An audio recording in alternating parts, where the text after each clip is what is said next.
By 371 BC, Sparta's victory in the Peloponnesian War had left them as the dominant power in the Greek world. For generations, no opposing army could withstand their heavy infantry on a flat plain. This created a psychological weapon that preceded them into every battle, a widespread belief that the Spartan line simply could not be broken. This power relied on the Spartiates, a class of elite citizens who were separated from their families at birth and subjected to a lifelong military training regimen. Sparta weaponized this elite force through the Peloponnesian League, using the alliance to extract resources and crush any Greek city-state that tried to assert its own independence. But this long history of success left them vulnerable. The Spartans' rigid adherence to their own tradition blinded them to the possibility of a tactical response from a smaller state. That response emerged at a peace conference in Sparta. The meeting was intended to lock in Spartan control by forcing individual cities to sign the treaty as isolated states. During the negotiations, a Theban general named Epaminondas stood his ground. He insisted on signing the treaty on behalf of all Boeotia, the regional confederacy led by Thebes. This was a direct challenge to the authority of Spartan king Agesilaus II. Agesilaus was deeply insulted. He immediately struck Thebes from the treaty and ordered a mobilization to crush the city and dismantle its regional league. Spartan king Cleombrotus marched an army of 11,000 troops into Boeotia. Epaminondas moved to intercept them near the village of Leuctra, bringing only 6,000 men.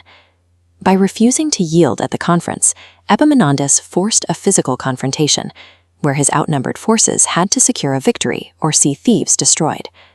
To understand the battle, we have to look at the geometry of standard Greek warfare. Armies formed symmetrical lines, usually 12 ranks deep. By tradition, a commander always placed his elite troops on the right flank. Epaminondas knew that matching this formation against the Spartans was impossible. Their superior training meant the Spartan right wing would inevitably roll over the weaker Theban left. He decided to break the standard geometry.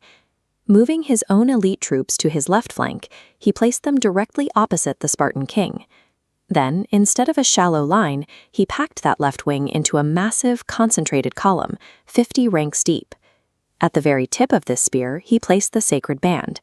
This was a professional unit of 150 pairs of lovers, highly motivated and trained for this specific, heavy impact. Epaminondas abandoned symmetry entirely. He created a strategy of concentrated force designed to strike the Spartan leadership directly and decapitate their army. But committing all those troops to his left the rest of the Theban line dangerously thin.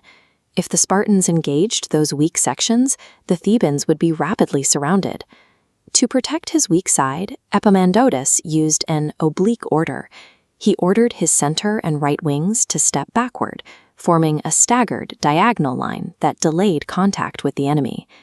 The battle opened with the Theban column driving forward, slamming into the Spartan right wing with the crushing momentum of 50 men pushing against 12.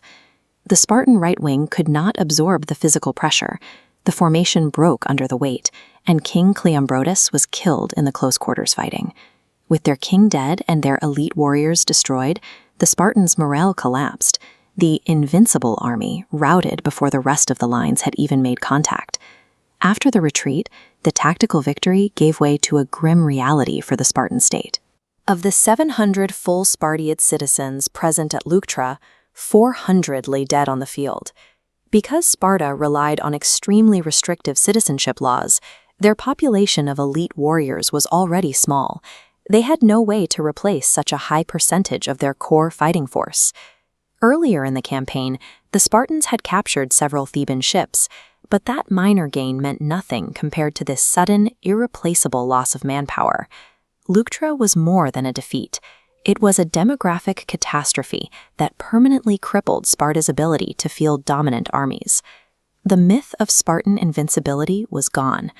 Within a few years, the Peloponnesian League disintegrated as formerly subjugated allies rebelled against their weakened masters.